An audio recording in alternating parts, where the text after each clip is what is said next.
Last time we looked at the Babylonian Enuma Elish, their creation story, which we said was recited always at their annual New Year's festival. This time we're going to take a look at the Hebrew creation stories in Genesis, putting them into the context of the creation myths that we've been looking at in the course so far. Perhaps before we do that, a word of explanation is in order, because for many people in the world, and for some of you perhaps watching this, this isn't a myth, but some kind of sacred truth. We said back in Lecture 1 that a myth is a myth in the way that we've been using the word only if you stand outside it.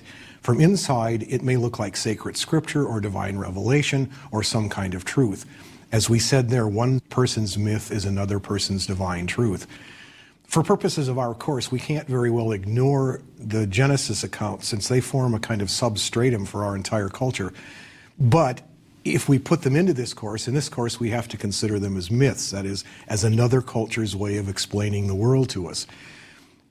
So whatever your own commitment is to these accounts, we ask that for this next half hour that you step outside that commitment to see how these stories function in relation to stories we've already considered and ones that we'll look at in future lectures. It's useful to keep in mind because we will be returning to the Old Testament from time to time in this course, and occasionally to the New Testament as well. And this caveat should be kept in mind for all of the times we do that. The story, I keep saying stories rather than story because there are two different creation stories in the first three chapters of Genesis. The first one begins in chapter 1, verse 1. In the beginning, God created the heaven and the earth, and it runs through chapter 2, verse 3. It ends with, and God blessed the seventh day and sanctified it, because that in it he had rested from all his work which God created and made. The second account begins with the fourth verse of the second chapter, beginning with, these are the generations of the heavens and of the earth when they were created in the day that the Lord God made the earth and the heavens. The creation part of this account ends with chapter 2, and the verse that it ends with is, and they were both naked, the man and his wife, and were not ashamed. But in chapter 3, of course, we get on to the temptation and the fall, which is really properly a part of this account. So we'll consider that too when we're considering these two stories. That chapter 3 ends with Adam and Eve driven out of Eden and into the world that we still live in. The two accounts that we have in the first three chapters of Genesis are quite different from each other. And scholars have assured us that they come from different times and places in Hebrew history. The first account is usually attributed to what's called a priestly writer, sometimes called P, and it's dated to sometime after the Hebrews had returned from the Babylonian captivity, that is, sometime after 530 BCE.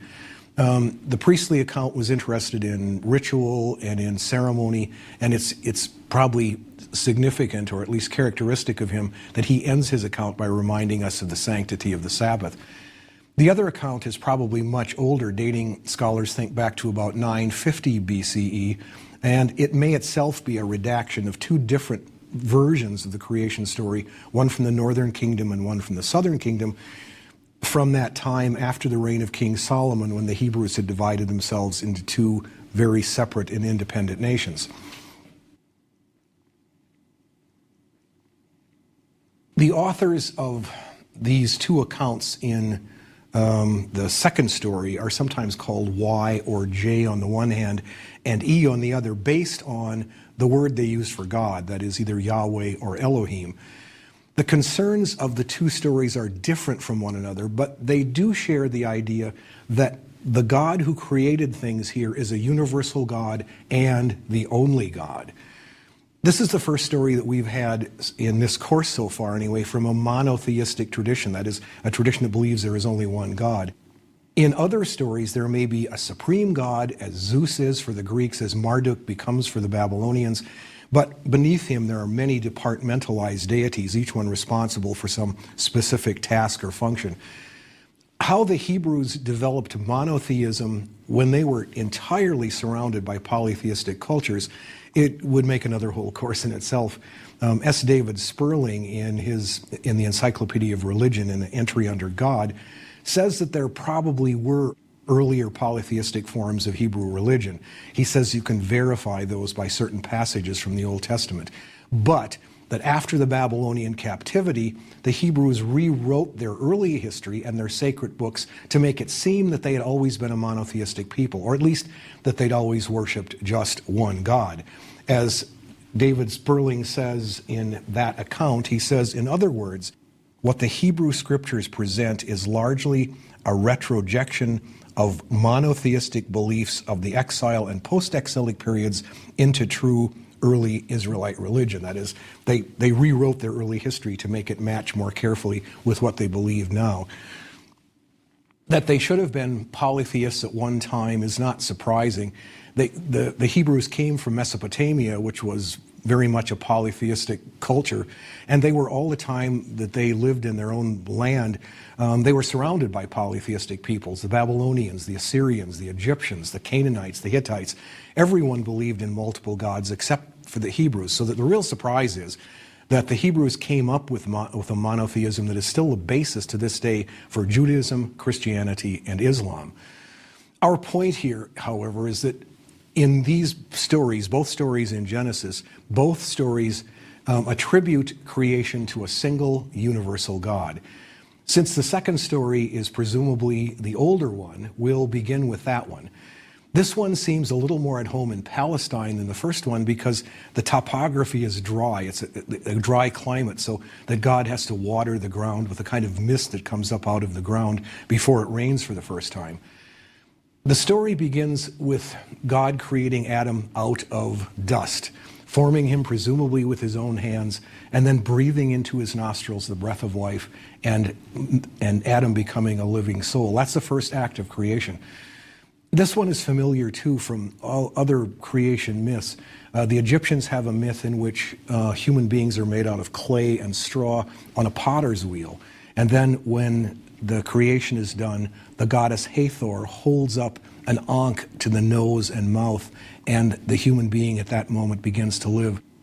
Critics and scholars have said that this is probably another normal way of thinking about how you would create human beings or even animals, because of the experience that people had had with shaping their own animals out of clay. The way you make an animal out of clay for whatever you're going to use it for, that same process would be the one that would be used by God in creating people in the first place. And then after he has created Adam, God, it says, plants a garden eastward in Eden. Eastward is interesting, and so is the word Eden. The word Edenu in Sumerian means step or plain, and it has suggested to people that perhaps these Hebrews thought of the original garden as being in Mesopotamia somewhere. That idea is strengthened by the fact that we're told that 4 great rivers flow out of Eden, one of which is named the Euphrates, so that there is a connection here back to Mesopotamia. Once the garden is planted, God puts Adam into it and tells him to cultivate it. And this may be another little glance back at Mesopotamian creation stories like the Enuma Elish, where humans were created to do the work that the gods didn't want to do themselves. This account also includes the detail of the tree of the knowledge of good and evil in the middle of the garden, not to be eaten, Adam is told, on pain of death. Well, after a while, God decides that it's not good for Adam to be alone, and so he begins to work on some kind of companion, a help meet or appropriate for Adam. This seems to be a kind of process of trial and error as the story tells it, because God begins by making animals and birds, again out of dust, and then he brings them one by one to Adam for naming. Adam names them all, but none of them is a help meet or appropriate for him. So the next step is the one that we all know, where Eve is taken out of the rib of Adam. Adam is put into a deep sleep. One of his ribs is taken out, and Eve is created from that rib. Again, there may be an oblique glance back at the Enuma Elish, where Marduk creates the cosmos out of the body of Tiamat, but it would be indeed a very oblique glance if that's what it is. The creation of Eve marks one of those important divisions out of primal unity that we've talked about in the last 2 lectures. Here, male and female are divided out of that primal unity. This is an important moment in all creation myths. As we mentioned last time, there's that wonderful story that Plato has Aristophanes tell in the Symposium about human beings starting out androgynous and then being divided in half and spending the rest of history trying to put themselves back together again. Adam's beautiful hymn to Eve, which he sings immediately after her creation, sounds a little like it could have come from the Symposium. It has some of the same terms about how a creature that had once been one now is two, and now will have to spend the rest of time trying to put itself back together to make one creature again. This passage, by the way, was for a long time was and perhaps still is used in some traditional Jewish wedding ceremonies. It's a beautiful passage. Adam says, "This is now bone of my bones and flesh of my flesh. She shall be called woman because she was taken out of man. Therefore shall a man leave his father and mother and shall cleave unto his wife, and they shall be one flesh." The final detail of chapter 2, which is this, the precisely or specifically the creation part of this story, has the detail that Adam and Eve were both naked and not ashamed. And this is important because the exposure of the genitals was a shameful act for ancient Hebrews. And so what it tells us, among other things, this is a world that's very different from the one that we live in now. In chapter 3, the serpent is introduced, and as far as we can tell from the text, this is a real serpent. It's called the subtlest of the beasts of the field, those beasts of the field that God had created just a few chapters or a few verses earlier. Later, Christians were going to identify the serpent as Satan, but it seems to be a real serpent here. What happens next, of course, is that the serpent gets Eve to taste of the fruit of that forbidden tree. Eve gets Adam to taste it. And that's the end of life in Eden. The best part of our history is all over from that moment on. Eve tells the serpent that she was told that if she eats of the fruit, she will die. She eats it, Adam eats it, and they don't die, not immediately anyway. But what they do is they recognize themselves as naked. Immediately they recognize themselves as naked, and they fashion some kind of makeshift clothes out of leaves. The King James Version says that they make aprons, which would of course cover up the offensive parts. S.G.F. Brandon, in his book on the creation stories of the Near East, says this sounds to him all the time like a classic non sequitur. Why should eating of that fruit make them ashamed of their bodies? And here we have what is perhaps another really complicated and interesting look back at a Mesopotamian myth in which there is a complex relationship between sex and civilization and death. We'll be discussing Gilgamesh in our unit on heroes in lecture 22, but the confluence in that poem of sex and civilization and death is so parallel to this one that I want to at least mention it. In Gilgamesh, there is a wild creature named Enkidu. Enkidu is created and then set down among the animals, where he grows up among the animals in nature as a wild creature. He has no sense of himself as a human being. At some point, a hierophant, that is a temple courtesan or prostitute, comes from Uruk, comes out and initiates him into the mysteries of sex. We're told that they spend 6 nights and 7 days together, at the end of which, when he tries to return back to the animals that he's lived with all of his life, they refuse to accept him.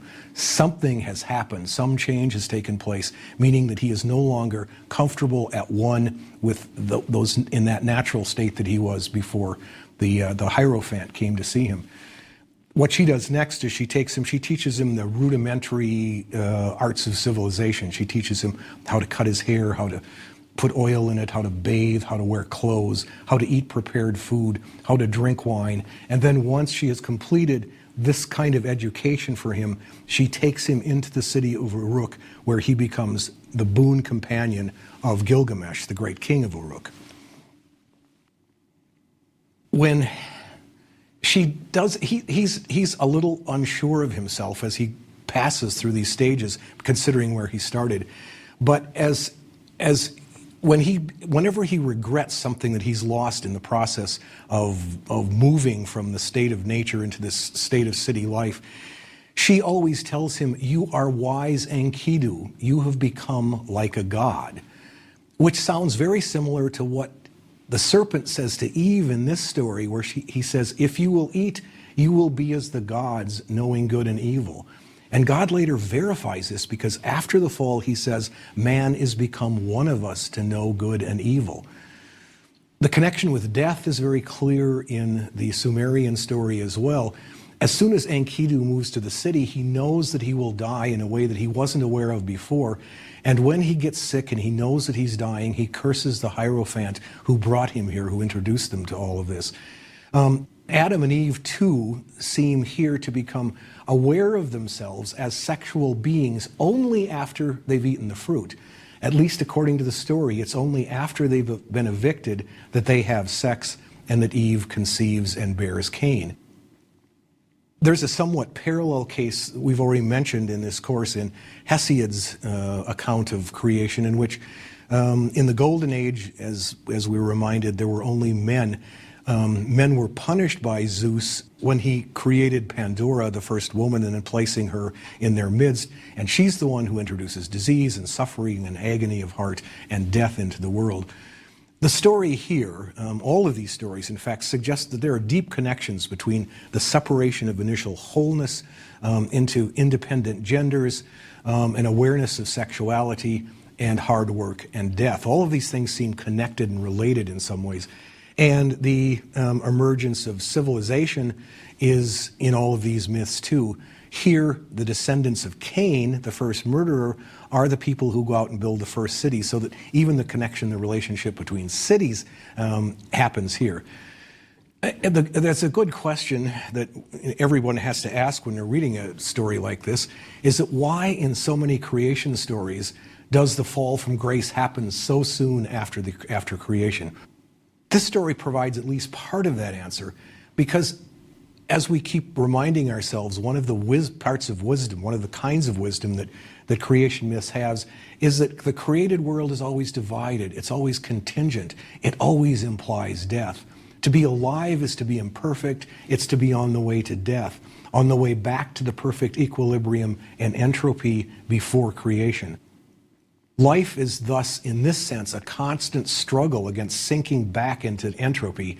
And each of us does individually what we can for as long as we can with what we have to hold that entropy at bay. The cosmos is doing the same thing. And I think that's a point of this story, a point of this kind of story for sure. God in this story is immanent as opposed to transcendent. That is, immanent, he is in nature rather than standing apart from it, away from it.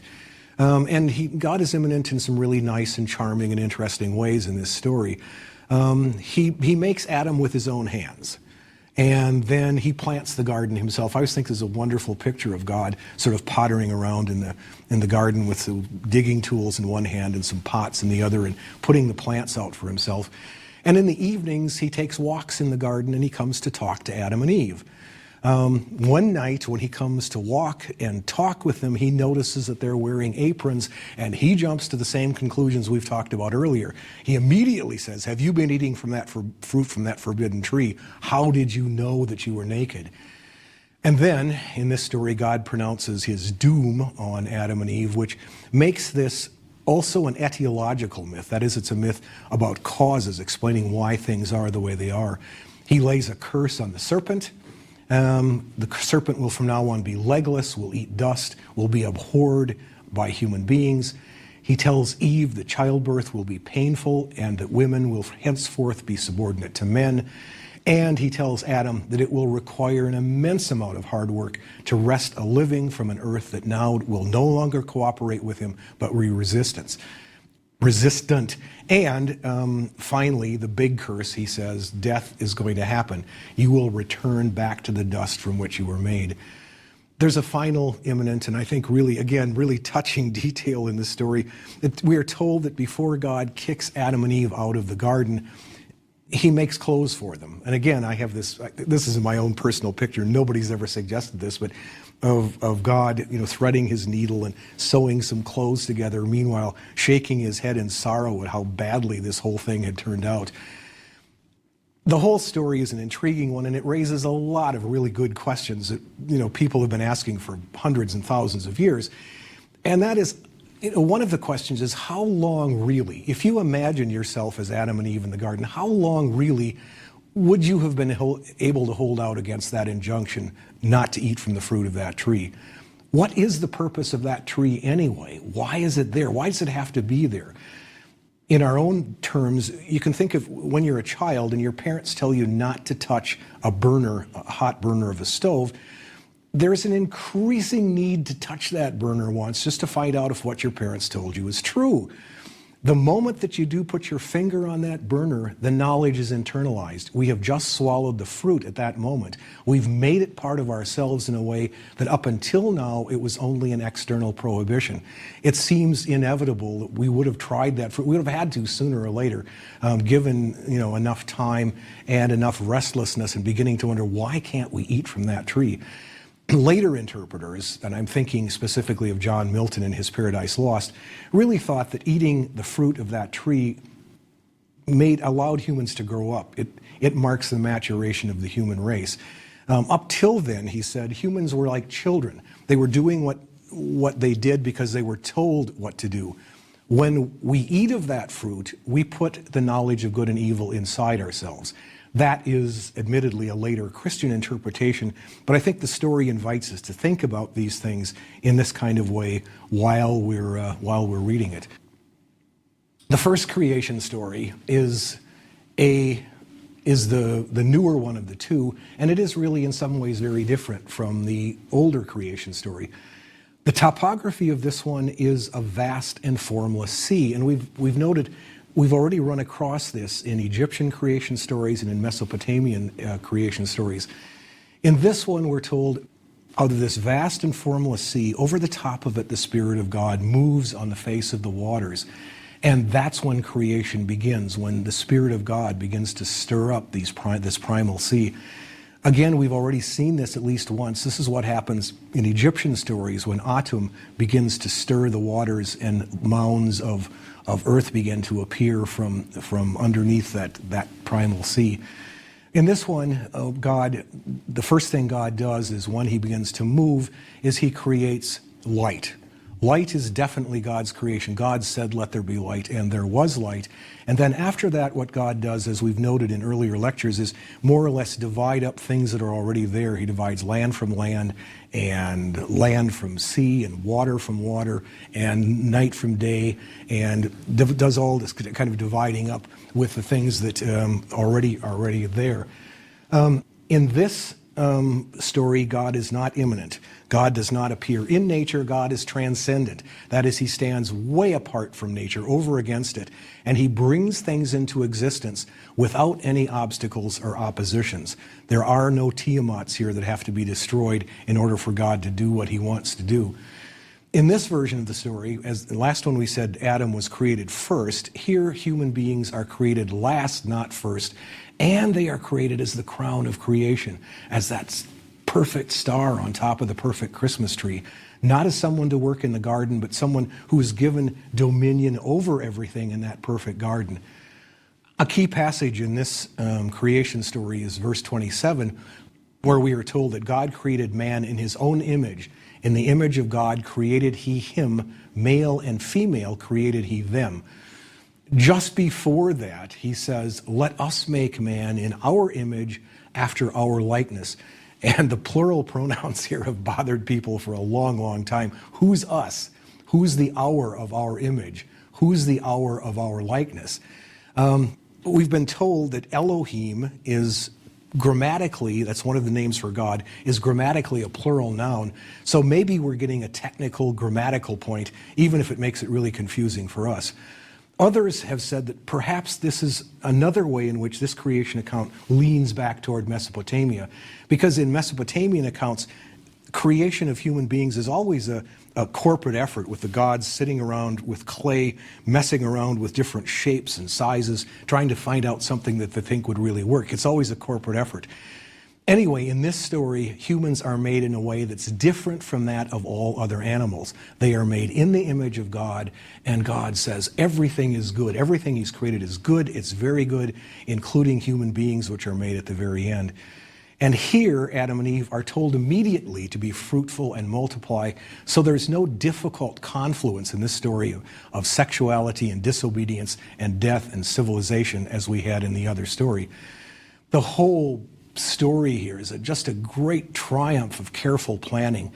God creates a workspace to start off with, and then he creates inanimate objects, then he creates organic life, and then he caps it all off with humanity. It's brilliantly designed and planned.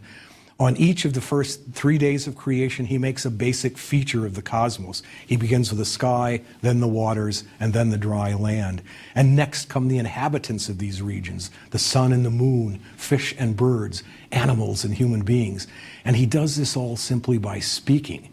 And again, I've said this before, but it's important to remember, humans are lords of creation, not slaves. They're given dominion over everything.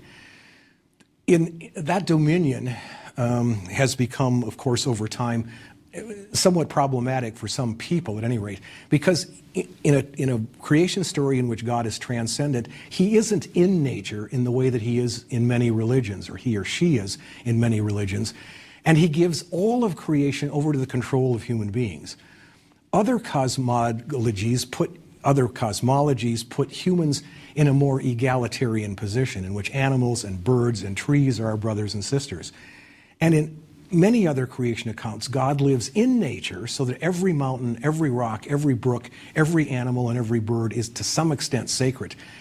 This story gives us pretty much carte blanche to do what we want with nature, since God isn't in it, outside it. It exists for our use, and he gave it to us to use however we wanted.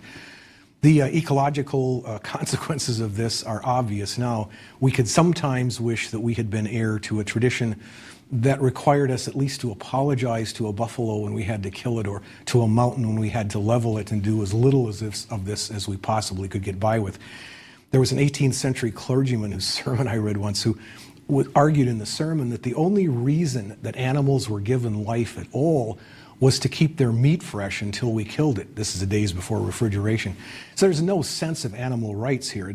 There are no rights in the world except for ours, and that's inherent in this first Genesis account. But it is also such a beautiful and grand story.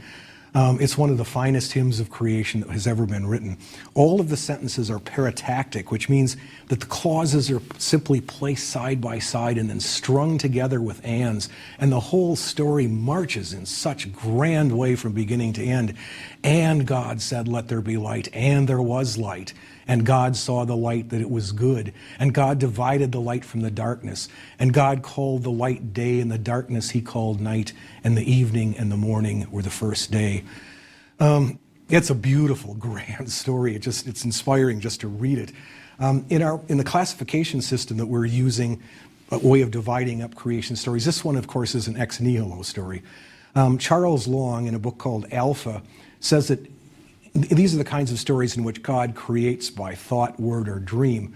Long's illustrations of this kind of story come from places like Australia, from Hesiod, a hymn from the Indian Rig Veda, a Mayan creation story from the Popol Vuh, a Polynesian story, one Egyptian count, a Zuni myth, and others. What he wants to suggest is that we sometimes think that God speaking the universe into existence is a unique story. It isn't quite that. It belongs to a genre of creation accounts, some of which we'll get a chance to look at in future lectures. The characteristics of an ex nihilo story is that you have an all-powerful creator who doesn't share his power, who knows from the outset all the potentiality of forms and formlessness. His power is expressed in this story in the fact that he simply speaks the word and it happens. God said, "Let there be light," and there was light. An ex nihilo God always exists by himself in the void of space, and because of his aloneness and detachment, he isn't subject to any rules and limitations. He's eternal, without beginning, without end, and time starts only when he sets in motion their indicators, like the sun, the moon, the stars, and the seasons, the way Marduk did in the Enuma Elish. The method of creation is very orderly and conscious. In the myths, in many myths, creation is a kind of gradual process or one of trial and error. Here, everything is planned in advance, thought out in detail, already existing in the mind of the creator before he starts. Finally, ex nihilo creators are absolutely free. They are untrammeled by any other kinds of structures or deities or past creations. This may be, finally, the Hebrews' greatest contribution to world mythology, is their belief in a God who could do whatever he wanted, whenever he wanted, despite the constraints of history and nature, as Yahweh is going to do when he frees his people from the Egyptians in the Exodus and then forms them into his chosen people and gives them a promised land. Next time, we will broaden our scope. We will look at some cosmogonies of other people using the same kind of classification scheme that we've been using in the last two, so we can begin to make some comparative comments about creation myths generally. Next time, specifically, we'll look at emergence myths and world parent myths. Next time.